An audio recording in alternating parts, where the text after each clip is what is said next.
정치 검찰과 당당히 맞서 싸우고 계신 분입니다. 송영기 소나무당 대표님을 큰 박수로 모시겠습니다.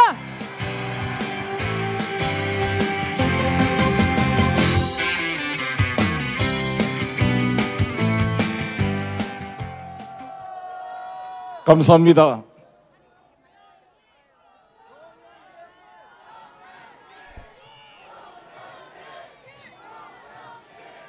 제가 작년에 구속되기 전에 촛불 집회에 왔다가 석방되고 처음 여러분을 뵀습니다. 감사합니다.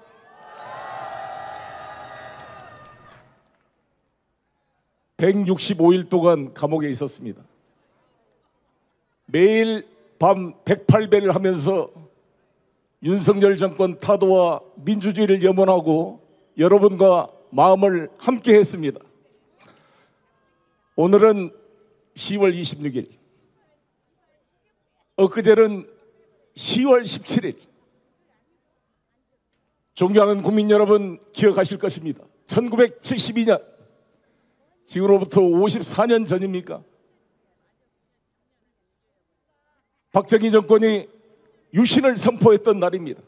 헌정을 중단시키고 국회를 해산시키고 대통령 직선제를 폐지하고 통일주체 국민회의를 만들고 비상국무회의로 입법기관을 만들어 대한민국 헌정을 중단시켰던 쿠데타가 선언됐던 날이 1972년 10월 17일이었습니다. 2024년 10월 17일 4년 반 동안 김건희의 주가 조작 도이치모터스 문제를 수사했던 검찰이, 수사가 아니라 변론 준비를 해왔던 이 검찰이 드디어 무혐의 선언을 했던 날이 바로 그제 10월 17일이었습니다. 검찰청의 마지막 남은 최소한의 신뢰도 무너진 날이고 대한민국 헌정이 김건희의 국정농단에 농락된 치욕스러운 날이었습니다.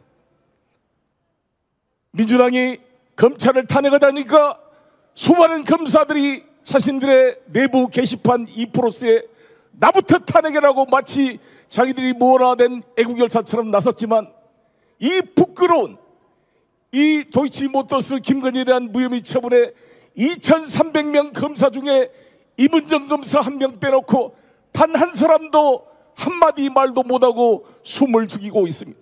부끄럽지 않습니까? 검사님들 그러려고 검사 됐어요. 우리 박은정 의원님 너무 잘하고 계시죠? 박수 한번 쳐주세요. 박은정 의원님. 내가 옆에 박은정 검사님한테 물어봤어요. 아니 의원님한테 검사 시절 왜 이랬습니까?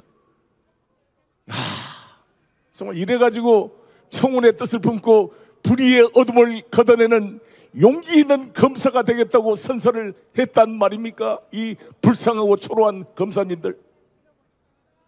그래서 심우정 검찰총장, 이창수 서울중앙지검장, 그리고 조상원 제4차장, 그리고 저를 기소했던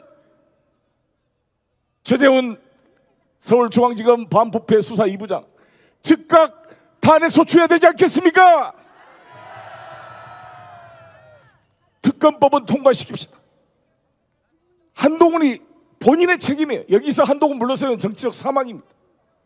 저는 8명의 그나마 양심 있는 국민의힘 의원들이 나올 거라고 봅니다. 아니 양심이 아니라 이 한동훈이 살기 위해서라도 결단할 수밖에 없게 만들어야 된다고 봅니다. 그러나 동시에 즉각적으로 직무를 정지시켜야 됩니다. 어떻게 하루라도 이런 사람들이 검찰총장으로 앉혀놓으면 되겠습니까? 빨리 김건희 로펌 변호사로 보냅시다 여러분. 어떻게 국민 세금으로 이자를 둔단 말입니까?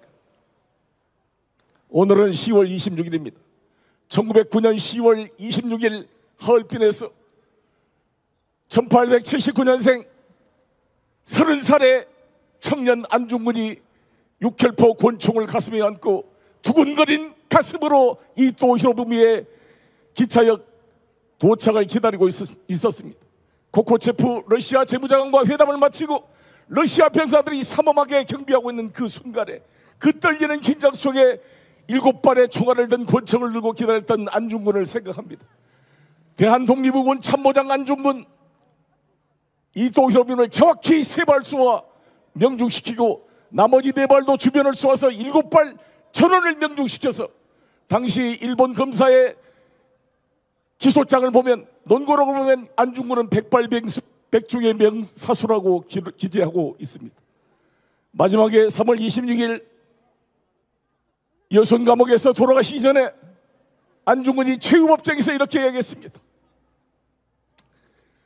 어떻게 명성황후를 살해한 미우라 공사는 무죄가 되고 독립의군 참모장으로서 이 고종 태왕제를 살해하고 명성황후를 살해한 이 가락한 이 이토 히로부미를 저격한 나는 사형을 받는단 말이냐, 이것이 일본의 국제법이냐라고 항변했던 안중근 피고인의 외침이 들려옵니다.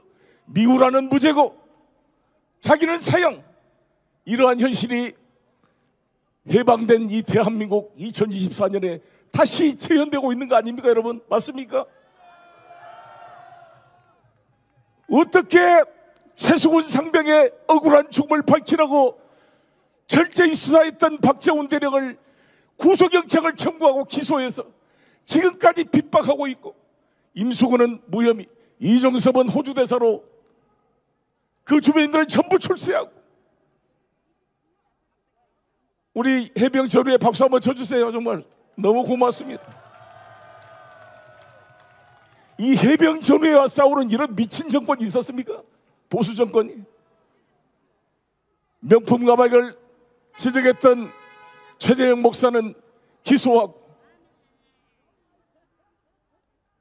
김건희는 무혐의 처분해서 출국 금지도 안 시키고 룰루랄라 돌아다니고, 정말 김건희가 윤석열이 집에 앉아서 얼마나 대한민국이 우습게 보이겠습니까? 이 대한민국이 어떤 대한민국이? 3.1운동에 태극기가 휘날렸던 이 남대문 숭례문 앞 거리, 4월 혁명의 피어린 투쟁의 그 현장인 이 시청 앞 거리, 6월 항쟁의 태극기를 들고 군사독재 타도를 외쳤던 이 거리에서 이런 말도 안 되는 이 정권이 용납될 수 있겠습니까? 우습게 보는 거죠. 한강 작가의 노벨 문학상 수상 소식이 우리 모두의 가슴을 울리고 위로를 주었습니다. 소년이 온다는 책을 다시 읽었습니다. 문재학, 광주 상고 1학년 학생이었습니다. 1964년생, 저는 63년생, 1년 저보다 아래인 광주 상고 1학년. 당시 저는 광주 대동고등학교 3학년이었습니다. 저는 부끄럽게 살아남았지만 문재학 1학년 교론복을 입고 엄마가 집에 가자 그래도 친구를 두고 그냥 갈 수 없습니다. 도청에 총을 들고 님을 행한 행진곡의 주인공 윤상원 형과 함께 도청을 사수하다가 1980년 5월 27일 새벽 4시에 경문 총탄에 쓰러졌던 그 문재학, 정말 꽃같이 아름다운 16살짜리 소년이 우리에게 왔습니다. 한강 작가를 통해서 이 소년의 뜨거운 피에 그 꽃다운 그 피 흘림이 세계인들의 가슴 속에 다시 돌아왔습니다. 소년이 왔습니다. 여러분, 이 소년의 죽음을 다시 한번 의미하면서 이 윤석열 정권을 타도하고 단핵을 통해 민주를 이루고 평화를 위해서 함께 싸워야 되지 않겠습니까? 제가 웬만하면 다 외우는데 잘 안 외워져서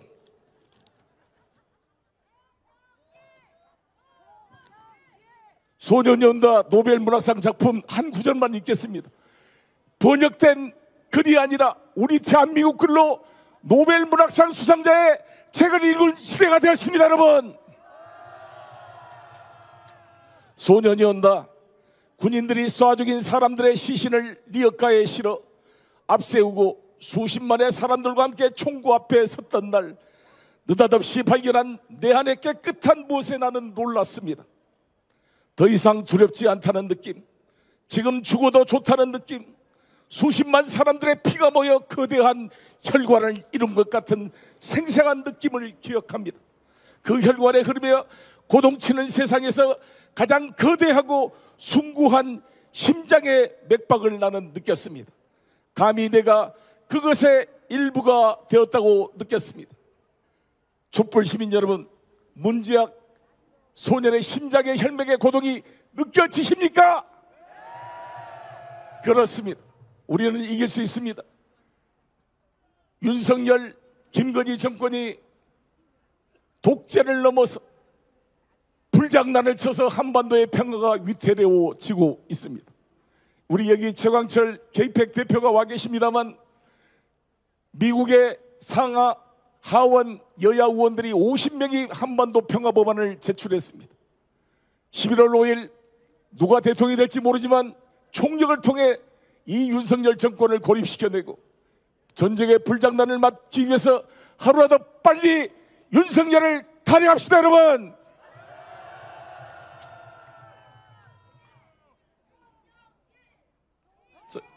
정말 이길 수 있습니다. 여기 우리 현역 의원 중에 우리 세 분 국회의원 와 계시는데 너무 감사하고요.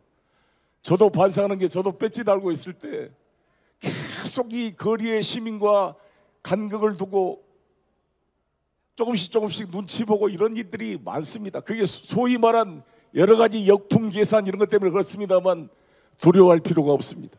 윤석열 정권이 이 20%의 지지로 그나마 유지되고 있는 것은 검찰권을 가지고 있는 협박과 공포 때문입니다. 우리 국민들이 더 많이 모일 수 있음에도 불구하고 지켜보고 있습니다. 기다리고 있습니다. 이 공포의 벽을 뚫고 이겨나갑시다. 이 군사 독재와도 맞서 싸웠던 위대한 우리 6월 항쟁의 국민들이 이 한 줌도 안 되는 윤석열 범죄 검사 카르텔을 용납할 수 있겠습니까? 바로 끌어냅시다. 이재명 대표도 11월에 선고를 앞두고 있고 저도 11월 6일 날 검찰이 저에게 구형을 할 것입니다. 어떤 구형을 해도 좋습니다. 한 줌도 안 되는 이 검찰 범죄 정권을 발본색원해서 민주공화국을 회복한 그날까지 여러분과 함께 싸워나가겠습니다. 감사합니다.